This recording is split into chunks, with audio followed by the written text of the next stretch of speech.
श्रीगुरुभ्यो नमः। हरि ओम। श्रीमहागणाधिपतये नमः। श्रीमहासरस्वत्यै नमः। श्रीगुरुभ्यो नमः। हरि ओम। 2026 సంవత్సరం సెప్టెంబర్ నెల 2వ రాశి వృషభ రాశి. ఈ వృషభ రాశికి ఏకాదశంలో శని ఉన్నాడు. సంవత్సరం 3 నెలల నుంచి శని మరి వృషభ రాశిలో ఉన్నాడు. ఇది 30 సంవత్సరాలకు కానీ అవకాశం రాదు.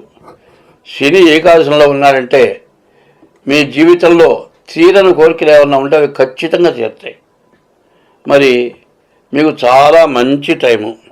ఈ టైంలో ఏమైందంటే కుజుడు మాత్రం ద్వితీయంలో ఉన్నాడు, వ్యయంలో ఖర్చులో ఉన్నాడు.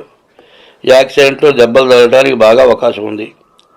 రవి, కేతువు, రాహువు, మరి బుధుడు, గురువు, కుజుడు ఈ గ్రహాలన్నీ పూర్తిగా బాగాలేవు. ఒక్క శని తప్పితే ఏ గ్రహం బాగాలేదు. మరి ఈ రాశి వాళ్ళు ఇంకా సంవత్సరం 2 నెలల పాటు చాలా మంచి యోగం. దీన్ని మీరు సద్వినియోగం చేసుకోవాలి అనేటట్లయితే ఈ రాశి వాళ్ళు తప్పనిసరిగా మీ డేట్ ఆఫ్ బర్త్ ద్వారా జాతకం చూపించుకోక తప్పదు. మీరు జీవితంలో మరి ఒక ఇల్లు, ఒక వాహనము ఏదైనా కొనాలని మీ జీవితంలో కోరిక ఉంటుంది.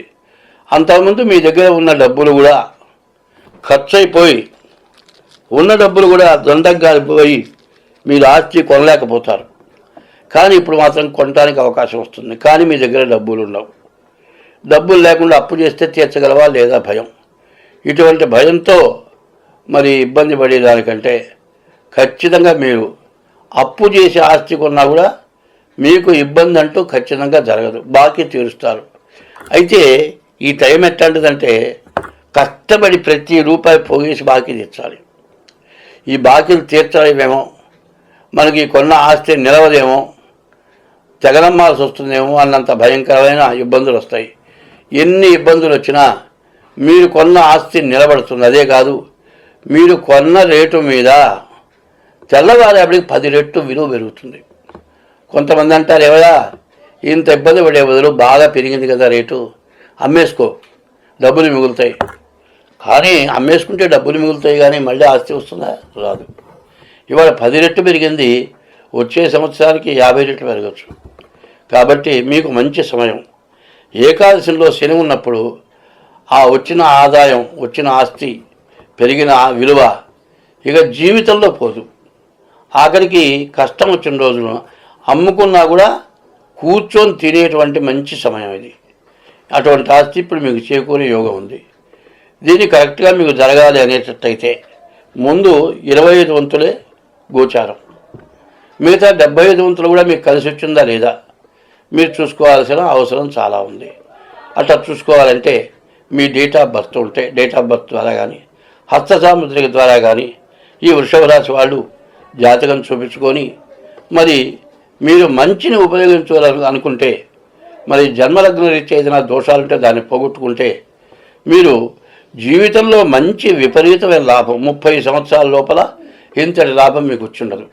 ఆ లాభాన్ని మీరు పొందాలనుకుంటే ఇవాళ నేను చెప్పింది విన్న తర్వాత ఈ వృషభ రాశి వాడు తప్పనిసరిగా జాతకం చూపించుకొని దానికి ఏదైనా దోషాలుంటే పోగొట్టుకొని మీరు పూర్తిగా లాభాన్ని పొంది, కొంతమందికి ఎట్లా ఉంటుందంటే ఒక 60 సంవత్సరాలు సంపాదిస్తాడండి. ఒక బ్యాడ్ టైంలో 60 సంవత్సరాలు 4-5 కోట్లు సంపాదిస్తాడు.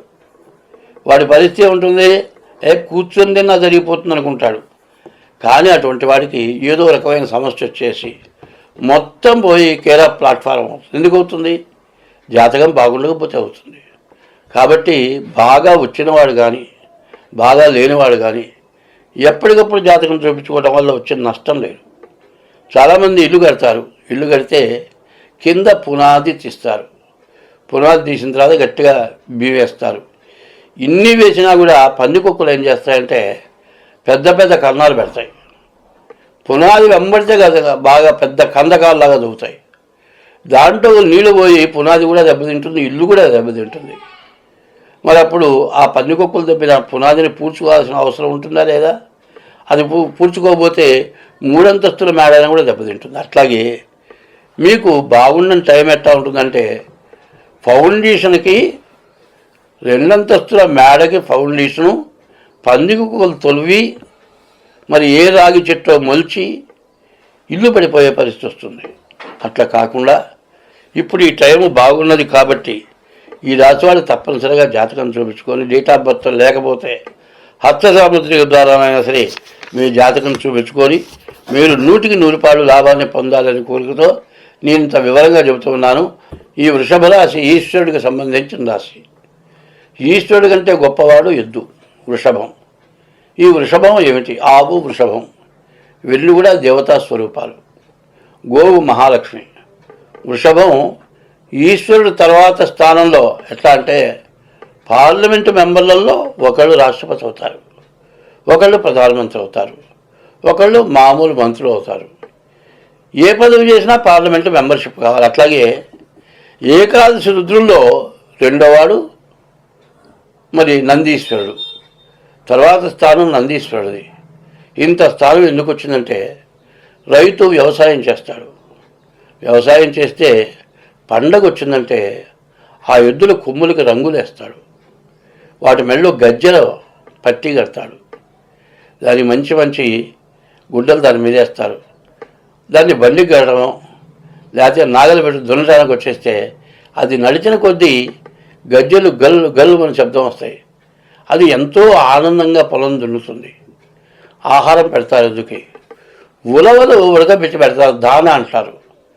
అది పెట్టిన కొద్దీ దానికి బలం బాగా వచ్చి రైతుని ఎంతో ప్రేమగా చూస్తుంది.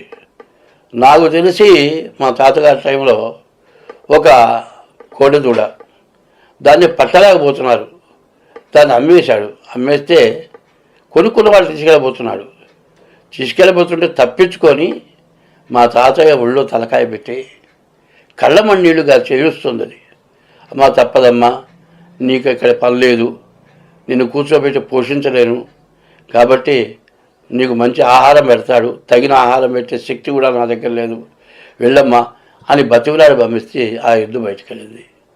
మరి ఎద్దు కానీ ఆవు కానీ దీన్ని రైతులు బాగా పూజించేవాళ్ళు. మరి సంక్రాంతి పండుగ వచ్చిందంటే మరి వ్యవసాయం చేసేటప్పుడు నాగలి బట్టి దున్నేటప్పుడు రైతు ఎద్దు ముందు కాళ్ళకి మరి వ్యక్తిగతంగా సాష్టాంగపడి నమస్కారం చేసినట్లుగా ఆ ఎద్దుకి ఆ రైతు నమస్కారం చేస్తాడు. ఆ ఎద్దు కానీ ఆవు కానీ ఎవరైతే వాటిని మేపుతారో వాళ్ళని ఎంతో ప్రేమగా చూస్తాయి అవి. మరి మా తాతయ్య అమ్మిన ఎద్దు తీసుకొని వెళ్ళిన తర్వాత దాదాపు 20 మైళ్ళ దూరం తీసుకెళ్లారు. మళ్ళీ అక్కడి నుంచి తిరిగి వచ్చేసింది మా తాతయ్య దగ్గరికి. వెతుక్కుంటూ మళ్ళీ వచ్చారు. వాటికి ఉన్నటువంటి విశ్వాసం ఎద్దుకి ఆవుకి తర్వాత కుక్కకి వాటికి ఉన్న విశ్వాసం ఎవ్వరికి లేదు. ఆ విశ్వాసం గల జీవరాశులు. వాటికి ఆహారం పెడితే అవి చూపించే ప్రేమ మామూలు ప్రేమ కాదు. మరి మనకెంతో అవి మన ఇంట్లో ఉండి ఆహారం తిని ఆనందంగా ఉంటే మనకు ఎంతో ఐశ్వర్యం వస్తుంది. మరి ఆవు శ్రీ మహాలక్ష్మి అంటారు. అంబా నడుస్తుంది, అమ్మవారిని పిలుస్తుంది. ఆమె అంబా నడుస్తుంది.